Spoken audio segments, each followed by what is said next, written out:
ओम नारायण नारायण नारायण नारायण। दोस्तों, आज हम रिव्यू करने वाले हैं तेलुगु फिल्म सिनेमा बंडी का, जिसे आज से ठीक 2 हफ्ते पहले यानी 14 मई 2021 को नेटफ्लिक्स पर रिलीज किया गया था। इसके डायरेक्टर है प्रवीण कंडारीगुला और वही इसके सहायक लेखक भी है। फिल्म के प्रोड्यूसर है राजन डी के यानी द फैमिली मैन के क्रिएटर्स। फिल्म कुल मिलाकर केवल 1 घंटे और 38 मिनट की है। कल ही मैंने इस फिल्म को देखकर कंप्लीट किया और आज दोपहर को मैं इसका रिव्यू शूट करने के लिए बैठा भी था। अब देखिए, ये फिल्म एक छोटे से गांव की कहानी पर आधारित है, तो मैंने सोचा कि चलो हमारे खेत में ही जाकर इसका रिव्यू करते हैं। तो दोपहर को मैं खेत में जाकर बैठा भी था, पर इतनी ज़ोर से हवा चल रही थी कि पूछिए मत, मैं वहाँ पर रिकॉर्ड नहीं कर पाया। ये तो उस समय की एक छोटी सी क्लिप देखिए। ये कहानी है आंध्र प्रदेश के गोलापल्ली गांव की। फिल्म का मुख्य पात्र है वीरा, जो एक ऑटो रिक्शा ड्राइवर है। रोज गांव से शहर में जाना, शहर से गांव में आना, रोज वो गांव से शहर जाता है। शहर सबसे पहले हम इसकी कहानी के बारे में चर्चा करते हैं। ये कहानी है आंध्र प्रदेश के गोलापल्ली गांव। सबसे पहले हम इसकी कहानी के बारे में, और इसी कारण से दोस्तों दोपहर को खेत में मैं वीडियो शूट नहीं कर पाया था और अभी संध्या के समय, शाम के समय मैं दोबारा से इसका रिव्यू शूट करने के लिए बैठा हूँ। चलिए फिल्म के बारे में बात करते हैं। The power of cinema, cinema की ताकत, सिनेमा का जादू किस प्रकार से सिनेमा देखने वालों का भी जीवन बदल देता है और सिनेमा बनाने वालों का भी जीवन बदल देता है। सिनेमा कैसे लोगों के चेहरे पर स्माइल ला सकता है, इसी सिनेमा की जादू को, सिनेमा की ताकत को उन्होंने एक छोटे से गांव की काल्पनिक कहानी के माध्यम से इस फिल्म में दिखाने का प्रयास किया है। इसके साथ में ही उस गांव के लोगों की महत्वाकांक्षाएं, गांव के प्रॉब्लम्स, समस्याएं वगैरह भी उन्होंने साथ में फिल्म में दिखाई है।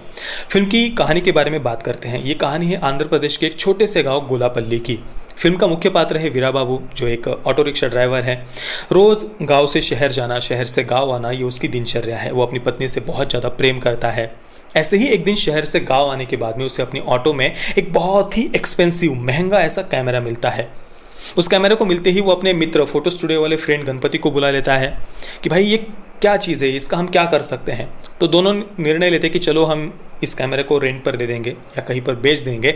और वीरा ये तय करता है कि उससे जो उसे पैसे मिलेंगे उससे वो अपने ऑटो का लोन चुका देगा, कर्जा चुका देगा। पर उसी दिन शाम को वो घर पर आता है और टीवी पर एक प्रोग्राम देखता है, जहाँ पर उसे दिखाई देता है कि भाई आजकल कई सारे नए नए फिल्म मेकर्स फिल्में बना रहे हैं, लो बजट फिल्में बना रहे हैं और उन फिल्मों को लोगों के द्वारा बहुत पसंद किया जा रहा है। थिएटर में भीड़ उमड़ रही है ऐसे नए फिल्म मेकर्स की उन लो बजट फिल्मों को देखने के लिए। तो वीरा बाबू के मन में भी विचार आता है कि भाई मैं ऐसी कोई फिल्म बनाऊँ, क्योंकि उसके मित्र गणपति ने बताया था कि भाई ये वो कैमरा है जिससे बड़े बड़े हैं जो फिल्म मेकर से वो फिल्में बनाते हैं, महेश बाबू, प्रभास वगैरह, इनकी फिल्मों को इसी कैमरे से शूट किया जाता है। तो वीरा बाबू को लगता है कि यार सिनेमा बनाना कौन सी बड़ी बात होगी, चलो सिनेमा बनाते हैं। मेरा मित्र तो है ही गणपति, जिसका खुद का फोटो स्टूडियो है, फोटो के एल्बम वगैरह बनाता है, शादी की वीडियो कैसेट वगैरह बनाता है, तो वीडियो एडिटिंग वगैरह तो उसको आता ही है, तो चलो फिल्म बनाते हैं। तो वीरा बाबू और गणपति फिल्म बनाने का निर्णय लेते हैं। इसके बाद वीरा बाबू को गाँव में एक वृद्ध व्यक्ति भी मिलते हैं, जिनके पास में एक नोटबुक होती है और उस नोटबुक में बहुत ही सुंदर वाक्य रचना के साथ में एक लव स्टोरी लिखी हुई होती है। तो उसी कहानी पर वो फिल्म बनाने का निर्णय लेता है।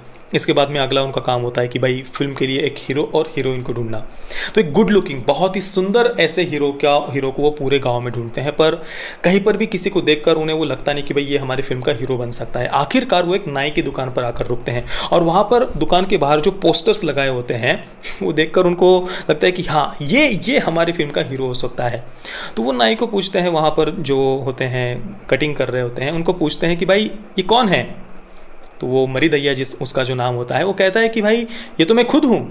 तो वो तय करते हैं कि भाई बस तुम ही हमारे फिल्म के हीरो हो। और मरी दैया भी तुरंत तैयार हो जाता है और वो तो सपने भी देखने लग जाता है कि भाई जिस प्रकार से महेश बाबू नाम है ना, उसी प्रकार से मुझे भी लोग मरिदेश बाबू के नाम से जानेंगे। और वो गांव के छोटे छोटे बच्चों को कहता भी है कि भाई तुम इसके आगे से मुझे मरिदेश बाबू के नाम से ही पुकारोगे। इसके बाद में हीरोइन के रूप में वो एक छात्रा को लेते हैं, स्कूल गर्ल को। वो भी तुरंत तैयार हो जाती है कि भाई मैं हीरोइन बनूंगी, मुझे फिल्म में काम करने को मिलेगा। तो इस प्रकार से उनका ये फिल्म बनाने की यात्रा, उनका ये फिल्म बनाने का सफ़र वहाँ से शुरू होता है। अब देखिए, इसके बाद में ऑब्वियसली उनके फिल्म बनाने की इस यात्रा में बहुत सारे प्रॉब्लम्स आते हैं, बहुत सारी समस्याएं आती है। एक तो उनके पास में कोई अनुभव नहीं होता कि कैमरा कैसे पकड़ना है, कैसे डायलॉग्स लिखने हैं, कैसे उनको उन एक्टर्स से बुलवाना है, कुछ भी उन्हें पता नहीं होता। जैसे कुछ बस हाथ में कैमरा पकड़ लिया, कुछ उनको बोलने के लिए कह दिया एक्टर्स को।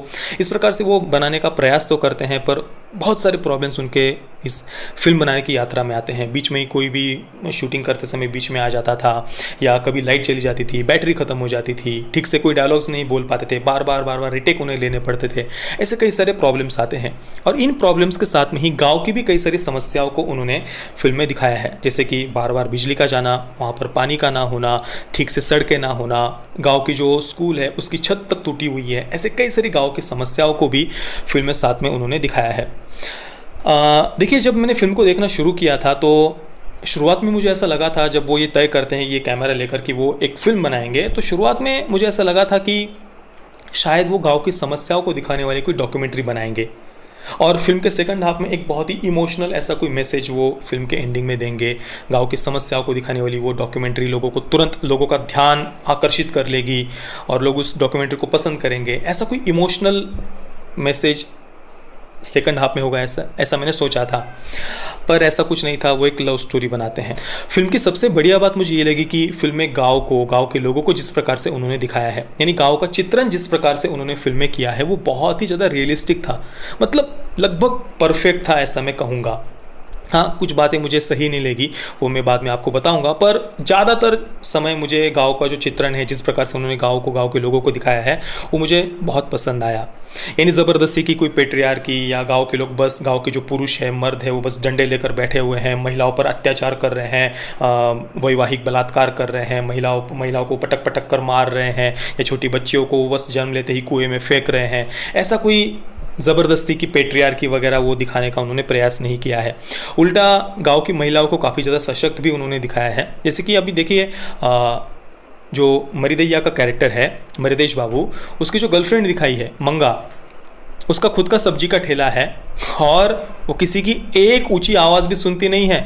मतलब मैंने जितना, मैं खुद एक देखिए गांव में रहता हूँ और जहाँ पर हमारी खेती है, वो जो गांव है वो तो इस गांव से भी बहुत छोटा है।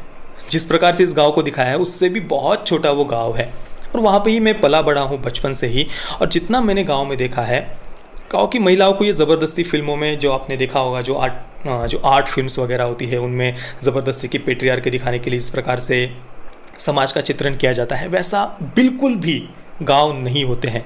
हाँ, उसके बिल्कुल अपोजिट गाँव ज़रूर होते हैं। गाँव की महिलाएँ बहुत सशक्त होती है, उनके सामने कोई किसी की हिम्मत है कि कोई कुछ गलत बात उनके सामने बोल दे या कह दे ना, ऐसा बिल्कुल नहीं होता। और जो मंगा का कैरेक्टर है, ऐसे तो भाई आपको हर घर में ऐसी महिलाएं आपको देखने को मिल जाएंगी। इसके साथ में देखिए, वीरा बाबू का जो कैरेक्टर है, जो ऑटो रिक्शा ड्राइवर है, उनकी पत्नी का कैरेक्टर भी मुझे बहुत पसंद आया। वे दोनों ही एक दूसरे से बहुत ज़्यादा प्रेम करते हैं। वीरा बाबू जब ये तय करता है कि वो फिल्म बनाएगा इस कैमरे को लेकर, तो वो शुरुआत में नाराज़ हो जाती है कि भाई ये जो बात अपने से होने ही नहीं वाली, वो तुम क्यों कर रहे हो, हमें तो ऑटो का लोन चुका देना चाहिए। तो वो कुछ समय तक बोलती भी नहीं है, तो वीरा बाबू उसको मनाता है। एक पति और पत्नी के बीच के संबंध को बहुत ही सुंदरता से उन्होंने फिल्म में दिखाया है। और इसके बाद में देखिए, जब वीरा बाबू तय करता है कि वे उसे फिल्म बनानी ही है, तो बाद में उसकी पत्नी वीरा बाबू की वो अपने पति का साथ देती है कि चलो, उन्होंने जो निर्णय लिया है पति ने, मैं उसमें उनका साथ दूंगी। घर में पैसों की प्रॉब्लम हो जाती है तो वो खुद खेतों में काम करने के लिए बाहर जाती है। यानी परिवार पर जब कोई समस्या आती है तो वो खुद पति के साथ कंधे से कंधा मिलाकर खड़ी होती है। और ये ऐसी कहानियाँ हमने हमारे इर्द गिर्द हज़ारों, सैकड़ों, हज़ारों ऐसी कहानियाँ हमने देखी हुई है अपनी आंखों से। लगभग हर घर की, भारत के हर घर की, हर गरीब और मध्यम वर्गीय परिवार के घर की यही कहानी है ना। मैंने खुद अपने घर में ये बात देखी हुई है। जब मेरे पिताजी 8 वर्ष के लिए षड्यंत्र करके उनको काम से निकाल दिया गया था, 7-8 वर्षों तक केस चला, तो मेरी माँ ने 8 वर्षों तक सिलाई मशीन का काम किया, घर में साड़ी, पिको फॉल वगैरह करना, बेचना। ये देखा हुआ है, ये आपके हमारे घर की ये खुद की कहानियाँ हैं। नहीं तो आजकल की जो फिल्में होती हैं, देखिए लिबरलिज्म के कंसेप्ट पर आधारित, थोड़ा सा कुछ परिवार में प्रॉब्लम आ जाए, पति की नौकरी चले जाए, दे दो तलाक, नहीं रहना साथ में, तुम परिवार को नहीं चला पा रहे हो, मतलब इसी प्रकार की ज़्यादातर आजकल की फिल्में, कहानियाँ हमें देखने को मिल रही है। पर ऐसी जब मैं कहानियाँ देखता हूँ जैसे वीरा बाबू और उनकी पत्नी, तो ये देखकर सच में हृदय को शांति मिलती है कि हाँ, एक सही तरीके से उन्होंने गाँव का चित्रण यहाँ पर किया है। अब गाँव के चित्रण के बाद में फिल्म में सभी के परफॉर्मेंसेस बढ़िया थे, साथ में ही फिल्म हमें हंसाती भी है, थोड़ा बहुत इमोशनल भी करती है। ये कुछ फिल्म के प्लस पॉइंट है। अब फिल्म में जो बातें मुझे पसंद नहीं आई उन्हें मैं अगर आपको बताऊं तो एक बात तो मैंने आपको बताई ही कि वो जो लव स्टोरी उन्होंने दिखाई है उसकी अपेक्षा गांव की समस्याएं दिखाते हुए कोई छोटी सी डॉक्यूमेंट्री अगर वो बनाते और वो डॉक्यूमेंट्री तुरंत लोगों का ध्यान आकर्षित कर देती, भले ही टूटी फूटी जैसी भी वो एक खराब एडिटिंग के साथ में ही भले ही वो ऐसी कोई डॉक्यूमेंट्री बनाते हुए अगर उनको दिखाया जाता तो वो और बढ़िया होता।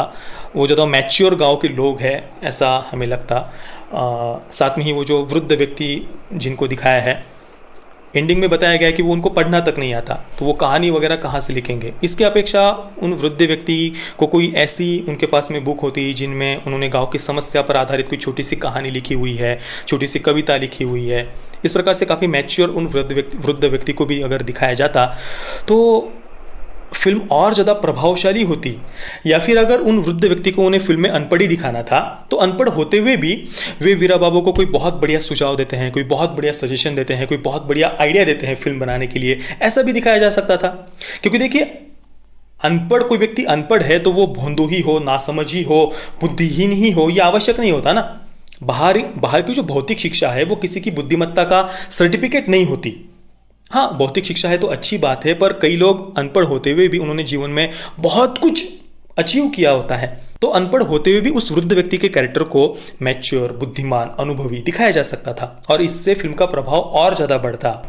ये ऐसा मुझे लगता है। और साथ में ही गांव के लोग भी कोई भोंदू नहीं होते, वो भी बस मतलब उनके अंदर भी कोई मैच्योरिटी होती है, वे भी समझदार होते हैं, वे भी देश दुनिया को आज क्या चल रहा है ये बातें उन्हें भी समझ में आती है, वो केवल भोंदू नहीं होते। ऐसा भी एक और इस प्रकार से फिल्म और रियलिस्टिक लगती, ऐसा मुझे लगता है। इसके अलावा एक जो बात मुझे फिल्म की पसंद नहीं आई वो ये कि जब वीरा बाबू को वो कैमरा मिलता है तो सबसे पहले उसके मन में ये बात आती है, मतलब ऐसा उन्होंने दिखाया है कि वो तुरंत उसको बेचने के बारे में, रेंट पर देने के बारे में सोचता है। वो ये नहीं सोचता कि भाई मुझे इसके ओनर को वापस लौटाना है। एक बार भी ऐसा विचार उसके मन में नहीं आता है, ना ही ऐसा कुछ प्रयत्न उसे करते हुए दिखाया है। फिर सेकंड हाफ में जाकर जब वीरा बाबू उस कैमरा के ओनर का एक वीडियो उस कैमरा में देखता है कि कैसे उसने थोड़े पैसे जमा करके फिर कैमरा को खरीदा है, तब वो उसके मन में ये विचार आता है कि भाई हम हमारी फिल्म को जल्दी से जल्दी कंप्लीट करके ये कैमरा उसके ओनर तक वापस हम पहुँचा देंगे। पर यही बात अगर शुरुआत में ही दिखाई जाती कि वीरा बाबू को कैमरा मिल गया और तुरंत उसके मन में वो वीडियो वगैरह देखने की भी उसे आवश्यकता नहीं थी, बस कैमरा उसके हाथ में आते ही उसके मन में सबसे पहला विचार ये आता है कि भाई मुझे इसके ओनर तक इस कैमरा को पहुंचाना है। पर फिर घर की बहुत सारी समस्याएं, प्रॉब्लम्स वगैरह, इनके कारण उसे ऐसा निर्णय लेना पड़ता है कि चलो मैं 10-15 दिन में कोई फिल्म बना लूँगा और उसके बाद में ये कैमरा मैं उसके ओनर तक पहुँचाऊँगा। ये अगर वीरा बाबू के मन में विचार शुरुआत में ही आते हुए दिखाया जाता तो वो कैरेक्टर और ज़्यादा स्वाभिमानी हमें लगता, और ज़्यादा हम उस कैरेक्टर से कनेक्ट कर पाते, ऐसा कम से कम मुझे लगता है। और अगर हम देखें तो देखिए, जो एक गरीब और मध्यम वर्गीय परिवार होता है ना, तो वे बहुत स्वाभिमानी होते हैं। उनका स्वाभिमान, आत्मसम्मान ही उनके लिए सर्वस्व होता है। और किसी का 1 रुपया भी अगर ज़्यादा उनके पास में आ जाता है तो वो नहीं रखना चाहते। जो वस्तु अपने हमारे हक की नहीं है, हमारे अधिकार की नहीं है, वो हमें नहीं चाहिए। इस प्रकार के ही ज़्यादातर गरीब और मध्यम वर्गीय परिवार होते हैं, स्वाभिमानी वे परिवार होते हैं। इसके अलावा फिल्म में जो गांव की समस्याएं दिखाई गई है, जैसे कि काफ़ी लंबे समय तक वर्षा का ना होना, बारिश का ना होना, उस कारण से काफ़ी लोग गाँव में खेतीबाड़ी ठीक से कर नहीं सकते, इसलिए शहर की तरफ जा रहे हैं। गांव में अच्छे रास्ते नहीं है, बार बार बिजली जाती है, लोड शेडिंग होती है। ये सारी जो बातें उन्होंने दिखाई है, मैं सच कहता हूँ मेरा पूरा बचपन यही बातें, मतलब गांव में रहा हूँ तो यही देखते हुए बीता है। लोड शेडिंग के बारे में तो पूछिए ही मत। मतलब अभी पिछले 6-7 वर्षों से, मतलब 2014 के बाद में तो अभी लगभग लोड शेडिंग का नाम भी मैंने नहीं सुना है, सच कहता हूँ। पर 2014 से पहले तो पूछिए ही मत, हफ्ते में 2-2, 3 दिन तक लाइट चली जाती थी। या फिर लोड शेडिंग का एक टाइमिंग होता था कि भाई सोमवार से गुरुवार तक सुबह 7 से दोपहर को 12 बजे तक लाइट जाएगी, और फिर शुक्रवार से रविवार तक शाम को 5 से 8 बजे तक, या 4 से 7 बजे तक, या 4 से 9 बजे तक। इस प्रकार से कंपलसरी दिन में 7-8 घंटे, 6 घंटे, 5 घंटे तो लोड शेडिंग होती ही थी। और हफ्ते में किसी एक दिन, ज़्यादातर शनिवार को, तो पूरा दिन लाइट चली जाती थी। इस प्रकार से लोड शेडिंग देखते हुए ही मेरा पूरा बचपन गया है।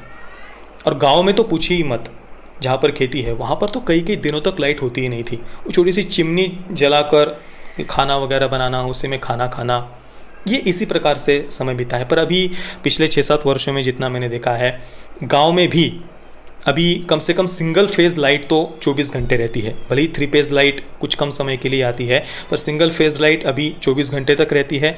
और बाकी जगहों पर तो लोड शेडिंग मैंने पिछले 6-7 वर्षों में सुना भी नहीं है। तो हाँ, अभी काफ़ी परिवर्तन आते जा रहा है। पर अभी जिस गोलापल्ली गाँव के बारे में उन्होंने दिखाया है, वहाँ की परिस्थिति क्या है ये मैं नहीं जानता हूँ। बाकी रास्तों की बात करें तो हाँ, अभी काफ़ी इंफ्रास्ट्रक्चर का विकास हुआ है। आप हमारे गाँव का वीडियो देख सकते हैं, मैंने पूरा ट्रैवल करते हुए जाते हुए दिखाया है हमारा गाँव, हमारी खेती, उसका वो व्लॉग आप ज़रूर देखिए। वहाँ पर रास्ते वगैरह भी आप देख सकते हैं। तो काफ़ी बदलाव अभी धीरे धीरे हम देख रहे हैं। पर ये जो समस्या दिखाई है, मैं बिल्कुल उनके साथ में अपने आप को जोड़कर देख पाया। कुल मिलाकर सिनेमा बंडी मुझे पसंद आई। मैंने पूरी तरीके से फिल्म को, मतलब मैं इन कैरेक्टर्स के साथ में, कहानी के साथ में फिल्म में शुरुआत से अंत तक जुड़ा रहा। रही बात फिल्म के मैसेज की, तो सिनेमा की जादू, सिनेमा की ताकत, द पावर ऑफ सिनेमा, ये जो उन्होंने गांव की एक काल्पनिक कहानी के माध्यम से दिखाने का प्रयास किया है, मैं इससे बिल्कुल एग्री करता हूँ कि हाँ, कला और साहित्य के क्षेत्र में बहुत ताकत है। इतनी ताकत है कि शायद पॉलिटिशियंस भी इतना समाज को प्रभाव नहीं करते, राजनीति भी समाज को इतना प्रभाव नहीं करती जितना प्रभाव कला और साहित्य का क्षेत्र करता है। और साहित्य के क्षेत्र से भी आर्ट, फिल्मों का क्षेत्र सबसे ज़्यादा प्रभावशाली होता है, क्योंकि शब्दों की अपेक्षा जो विजुअल्स हम देखते हैं ना, वो ज़्यादा हम पर गहराई तक प्रभाव डालते हैं। भले ही कोई कहे कि भाई ये तो एंटरटेनमेंट के लिए होता है, फिल्में तो एंटरटेनमेंट के लिए होती है, ये सब